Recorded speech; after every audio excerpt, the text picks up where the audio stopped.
full armor of God, part 8, Ephesians 6, 10 through 20. Finally, be strong in the Lord and in the might of his strength.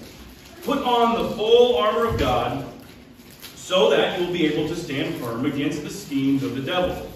For our struggle is not against flesh and blood, but against rulers, against authorities, against the world forces of this darkness, against the spiritual forces of wickedness in the heavenly places. Therefore, take up the full armor of God, so that you will be able to resist in the evil day, and having done everything, to stand firm. Stand firm, therefore, having girded your loins with truth, having put on the breastplate of righteousness, having shod your feet with the preparation of the gospel of peace. In addition to all, having taken up the shield of faith, with which you will be able to extinguish all the flaming arrows of the evil one. Also receive the helmet of salvation, and the sword of the Spirit, which is the Word of God, praying at all times with all prayer and petition in the Spirit, and to this end, being on the alert with all perseverance and petition for all the saints, as well as on my behalf, that words may be given to me in the opening of my mouth, to make known with boldness the mystery of the gospel, for which I am an ambassador in chains, so that in proclaiming it I may speak boldly as I ought to speak. Father God, we thank you so much for gathering us here this Sunday morning. We're about to get together with brothers and sisters and to share in one faith, our faith in Jesus Christ, our Lord and Savior. Father, to get together and sing and praise and worship you for another time, to dive into your word. Father, this is your word, your message, where we're asking that you show us your truth in this topic today. Father, we ask that your hand is in this message, that you are heard, not me. Father, I ask for your guidance in this. These things we pray in Jesus' name. Amen. We finally made it, the full armor of God. This will conclude our series. And my hope is that by the end of this, as we wrap it up, you will now have an even deeper and stronger understanding, and hopefully better appreciation for these pieces of armor. And really, hopefully now you'll just be able to recite the pieces of armor. A lot of Christians aren't even aware of this full list that they have at their disposal. And so with that, Mike, would you like to demonstrate? No, I'm just kidding. They are good to memorize. These are tools. These are pieces of armor that God gave us. What I really strive to do was to deliver these 8 messages, this series, in a manner that left us with practical advice.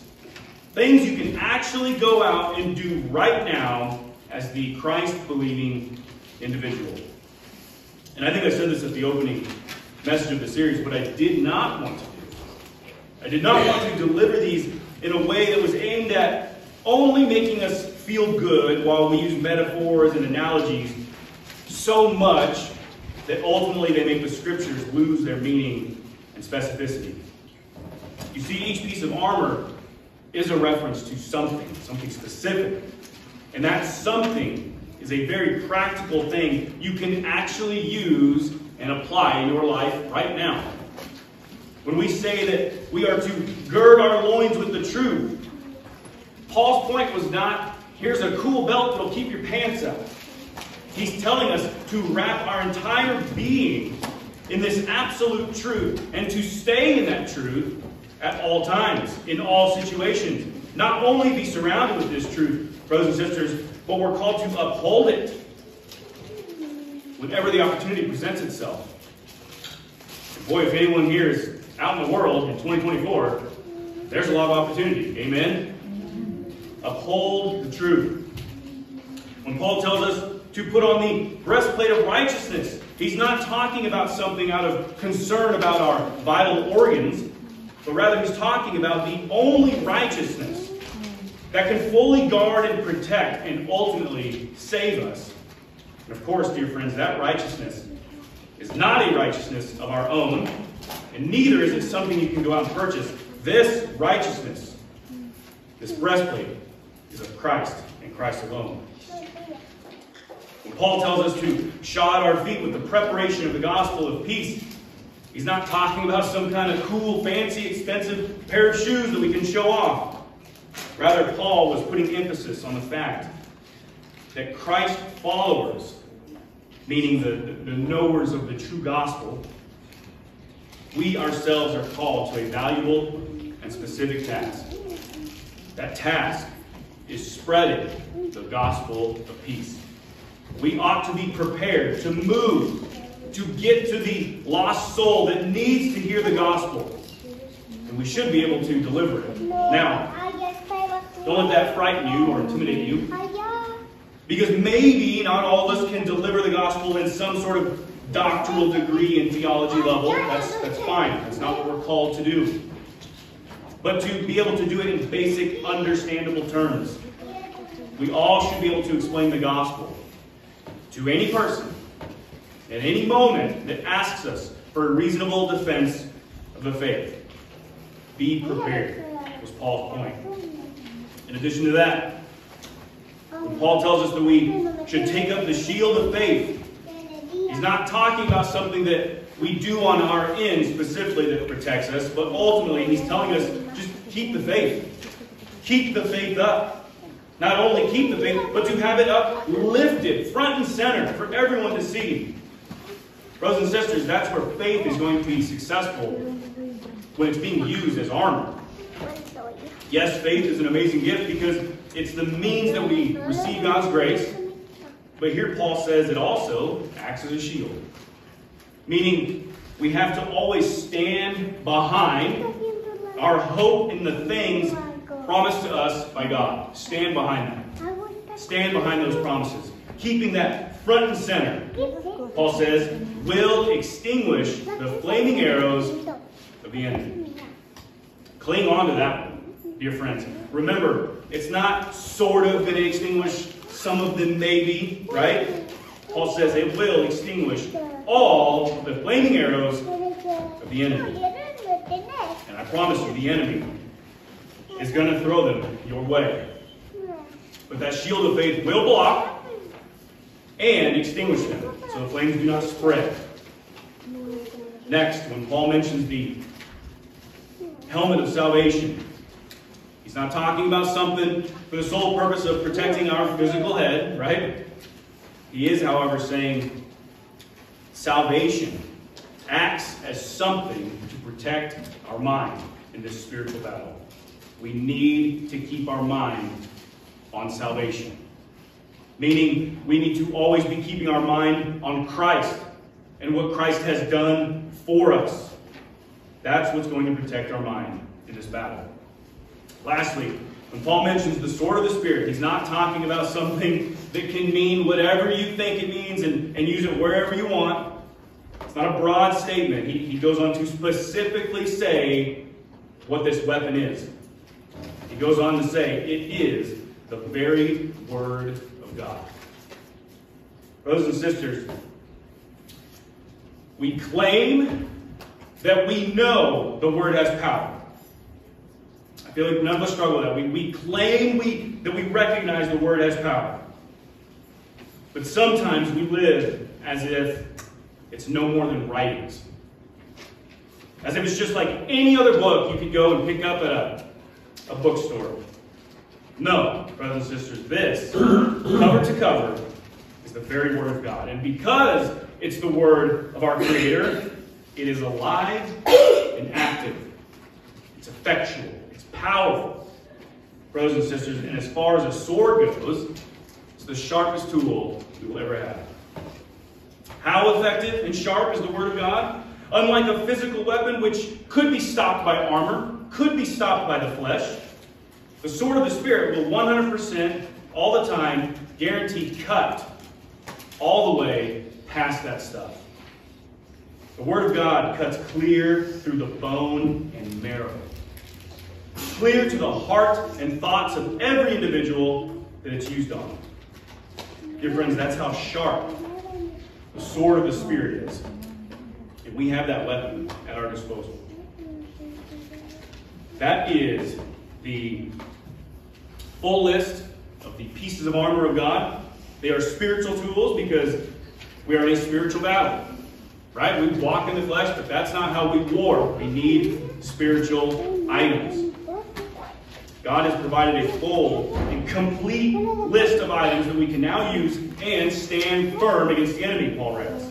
We can hold our position as we continue this life, this walk with Christ while we're on this earth. Now, as far as this series is concerned, on the items that make up this list of the full armor, we're done. Right? Last week was the last piece on this list, the sword of the Spirit, the very word of God. That concludes the list of the spiritual armor. So, why do we find ourselves this morning still in this series? Because, brothers and sisters, as Paul writes about the full armor of God, he doesn't end this epistle with that last sentence when he mentions the spiritual items. In fact, he continues for 7 more verses. What we are going to do is focus on the 3 that precede these items. If we simply stopped at verse 17, I think we'd be missing out on what Paul also has to say on this matter. So here we go. Up to this point, we've been told about every single item that we're given in this spiritual battle. Now we're going to zoom in on verse 18 through 20 and see what Paul ties to this list of armor. Verses 18 through 20. Praying at all times with all prayer and petition in the Spirit, and to this end, being on the alert with all perseverance and petition for all the saints, as well as on my behalf, that words may be given to me in the opening of my mouth to make known with boldness the mystery of the gospel, for which I am an ambassador in chains, so that in proclaiming it I may speak boldly as I ought to speak. What does Paul end with? After giving us this very cool and powerful and effective armor, does Paul say, that's it? Good luck, get to fighting, right? Being an all-powerful soldier for Christ in the spiritual battle, you're going to do just fine. Nothing else to add here. No. Paul wants us to know, even though we are wearing all of this amazing armor, there's still something we have to do as Christians. There is still something powerful and effective that we should not abandon just because we think we're big, bad, tough soldiers now and can face the enemy. Paul tells us all of this must be done while still remaining in prayer. Prayer. Prayer is what we still must find ourselves going to. Still. Even after putting on this armor. Even while we're having an easygoing life or season. Maybe we're not having it. Maybe we are in the tough spiritual battle. Always be in prayer. Never get so full of ourselves that just because we receive the armor that we abandon our direct communication with the one who made and saved us. Paul says we must be in constant prayer and petition in the Spirit. Meaning, dear friends, we must always be directly talking to God. That doesn't stop, right? And we're constantly bringing Him our needs, our wants, our privations. Never stop seeking and asking God. But this all has to be done while in the Spirit, in truth. This type of prayer, for a lack of a better word, needs to be selfish. It really does. We can take all of our needs and our concerns and praises to God at all times. And do not fall for the lie that you are being selfish when you bring your prayers to our King that are about you. We have needs, right? We have concerns. We all have questions. You have full license to take all of those to God. But now look what else Paul says after bringing up that kind of prayer for yourself. He says, and to this end, being on the alert with all perseverance and petition for all the saints. Not some of them, by the way. Not the ones you get along with the best. All the saints. Meaning, dear friends, we are to make sure that we are always on guard. To have that same kind of selfish prayer when we see, when we easily see our needs and our concerns, we are to have that same type of prayer for our brothers and sisters in Christ. Pray for other believers. Not only do we have license to bring our own concerns and questions and desires to God, but we're instructed to always be watching and continuing in prayer. Be sleepless when it comes to this type of prayer. Always be watching, be attentive and ready to be able to stay in prayer for other Christ followers. Now, why is that? Right? Let's kind of tease that out. Let's think about it. If Paul's first step is to pray for myself, my needs and concerns and questions, then what good is it to have someone else pray for me if I'm already praying for myself? Well, I hate to break it to everyone, but we are so bad and so fallen. We don't know everything that we need prayer for, especially when it comes to our own desires and needs and concerns. Sometimes, someone can look at us and see something we need prayer for, all the while we ourselves may not even be aware we need prayer for that thing. For instance, I'm a father and a husband. I can pray all the things that I need to, right? But I hope that my wife and daughter are constantly praying for me. I will confess that sometimes I go to bed, my head hits the pillow at night, and I think to myself, I did a pretty bang-up job today. I think I'm pretty good at doing this father and husband thing. All good here. But maybe my wife is praying, God, please make my husband more patient. Please make him more empathetic. God, make him see my hints about the gift I want for this anniversary this year. Maybe. I could use that prayer. My daughter may be praying, God, please make my dad play with me more. Please let my dad know how much I love him. God, and if it's at all possible, make my dad stop accidentally hurting me when we roughhouse. He is a tiny little human being, but she can roughhouse. Holy cow. Brothers and sisters, we find ourselves right now in spiritual battle. There's no way to spin that. And yes, we have amazing spiritual tools and a weapon from God, but prayer never takes a break or gets retired from those tools. In fact, we are being told to remember to constantly stay in prayer. Keep praying for your needs and concerns. Keep that up. And keep praying for one another. And the only way you can pray for others is to be on watch 24/7. You need to know what they need prayer for. Be attentive. Observe them. Talk to them. Find out what other saints need prayer for. Brothers and sisters, we have a front row ticket to see exactly what they need, even when they may not be aware of the very thing they need prayer for. Now, look at what Paul moves to. And this is good because the advice can be applied to all of us. And it's absolutely rich that the Apostle Paul would be saying that even he needs this kind of prayer. Looking at our last two, verse 19 through 20, Paul says, after covering all the saints, right? Pray for all the saints. Paul says, as well as on my behalf, that words may be given to me in the opening of my mouth to make known with boldness the mystery of the gospel, for which I am an ambassador in chains, so that proclaiming it I may speak, here it is again, boldly as I ought to speak.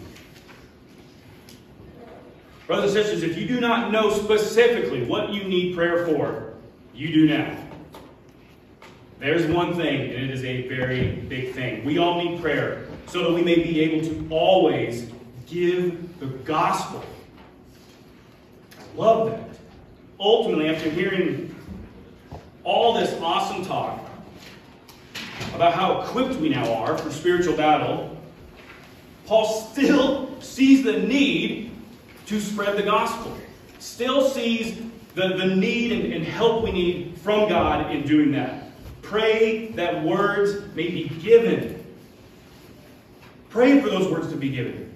Just pray for the mere ability to be able to speak when it comes to giving the gospel.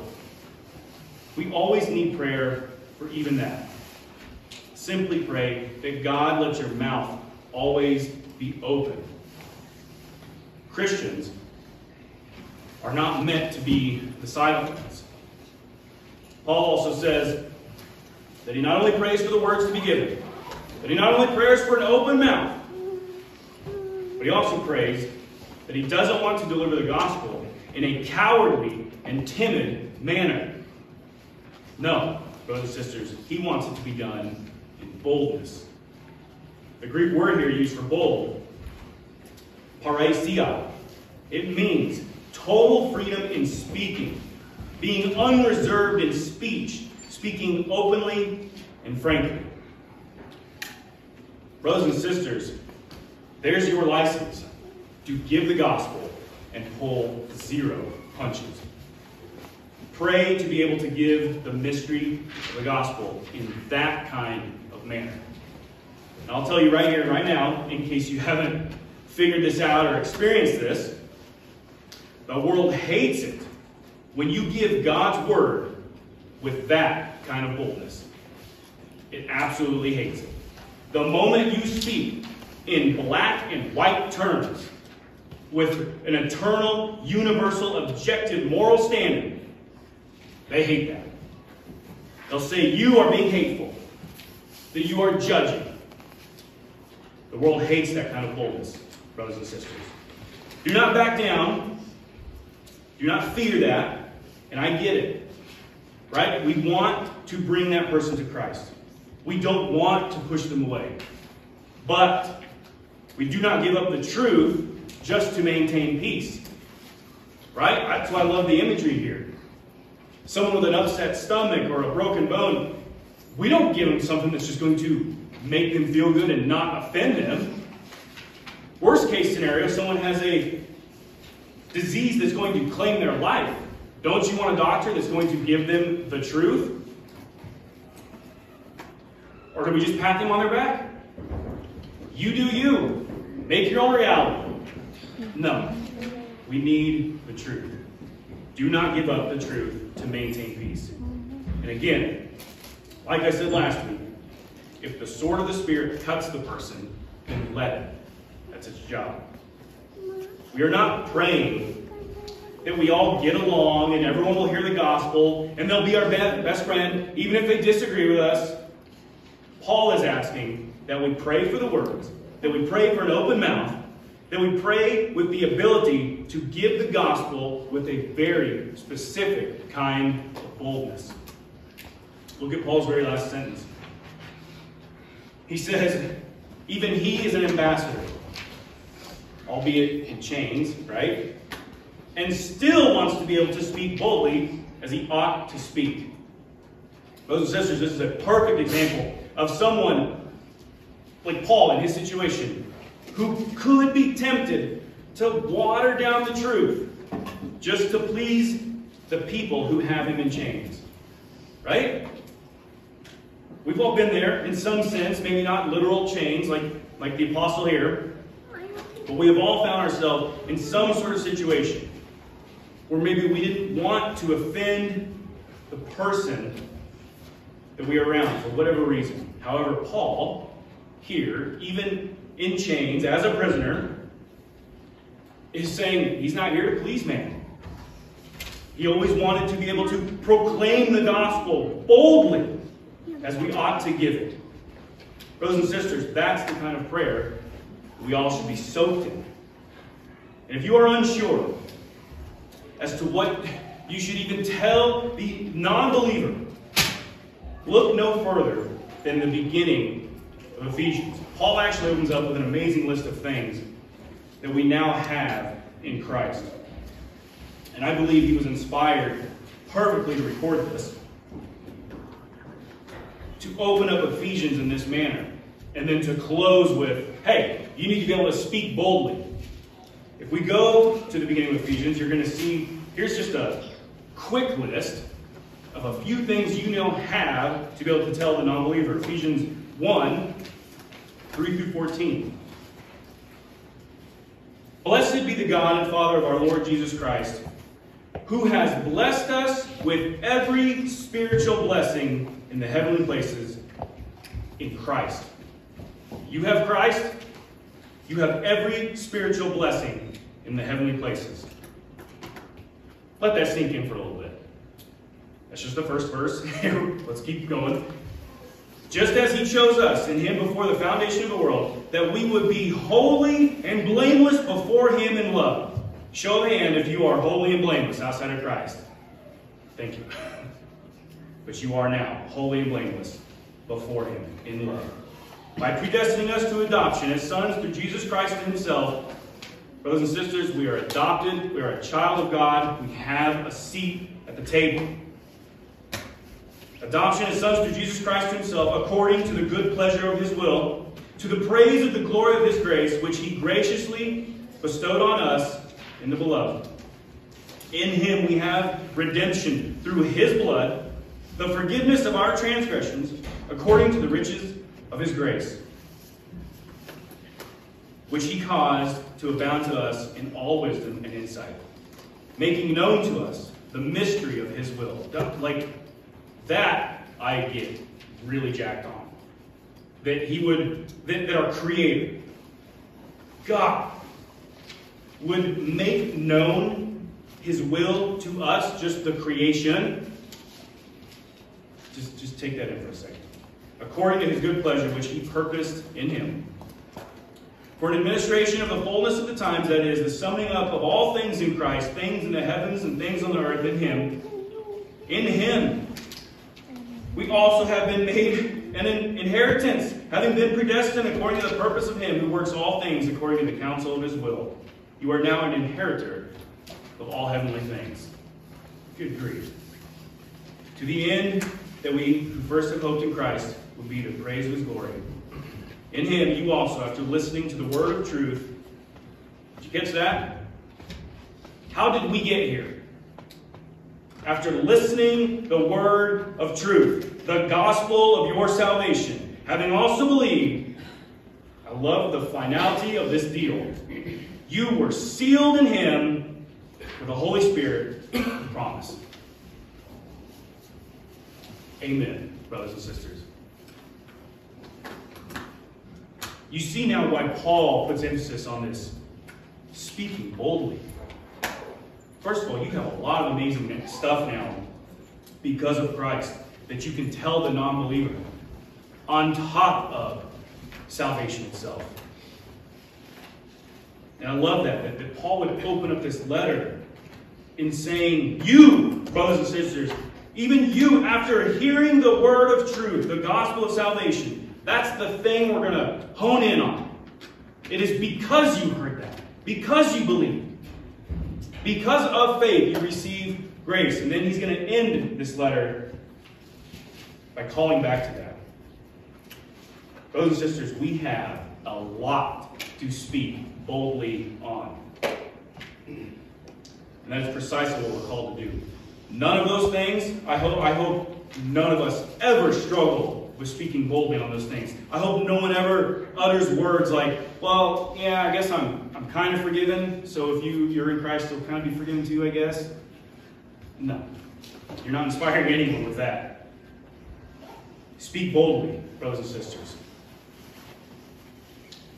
This brings us to the end of the series. And with that, you now have the full armor of God. And like I said, I hope after this series that we have a better understanding and certainly a deeper appreciation for everything that Paul was inspired to record here in this last chapter. Hopefully, we see that all the pieces of the full armor of God and what they do and how they were designed may give us a stronger confidence in standing firm against the schemes the enemy. But just because we have this awesome armor now as we face spiritual battle, brothers and sisters, may we never get so arrogant that we think we don't need anything else other than this armor. Because Paul would disagree. In fact, he says we still absolutely need prayer. We all need to be praying for ourselves. Don't feel bad about that. It's not a selfish thing. Does anyone struggle with, I'll be honest, that used to eat me up for years. Show of hand, does anyone feel selfish when you pray for yourself? Just me, yeah, come on, yeah, thank you. It's a lot. Total life in the enemy. Pray for yourselves. You know what you need. Some of it. Because unfortunately, we're so fallen, we don't know everything we need prayer for. So we are also called to be ever watchful of all other saints. All other saints, right? Not the ones that you're closest to, not the ones that you get along with the easiest. All saints. Be praying for them. Be watchful. We need to be attentive. On full alert as to what others need prayed for. That's also part of our job now. Take note of what someone needs, or just ask. Simply ask them. But my goodness, dear friends, we need prayer. Prayer and more prayer. Amen? Lastly, none of this means that we just give up our top priority, giving the message of the gospel. Paul says that we all, including himself, need prayer for, because we need prayer so that we may be given the words. We need prayer that we would have an open mouth. And we need prayer that we'd be able to proclaim the gospel boldly to those who need it. Not only this, brothers and sisters, but we need to be able to do that while standing boldly in Christ. Just be bold with the entire message. Because, dear friends, in a world where there is so much filth and garbage and lies, why wouldn't we give the truth with the conviction that it actually deserves? Pray that we all would deliver the mystery of the gospel, but to be able to speak boldly as we ought to do. Let's pray.